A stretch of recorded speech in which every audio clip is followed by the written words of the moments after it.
In a noteworthy development, the District Election Officer of East Khasi Hills, R.M. Kurba, today officially released the district-level final photo electoral rolls at the DC office, Conference Hall, Shillong. A total of 15 constituency electoral rolls were presented during the event, with the significant exclusion of Sora Civil Subdivision from East Khasi Hills.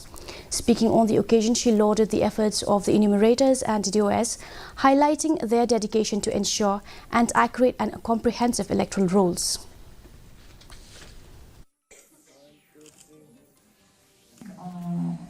All of you present here today in media too, I would like to request that let us give a positive, approach towards this coming election.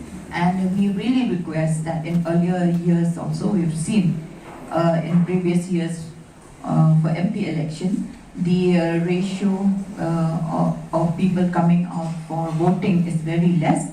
So I take this opportunity with the number of the electors that have increased and the young ones have come in, that they will understand the importance of voting, and it is their right. It should not be wasted.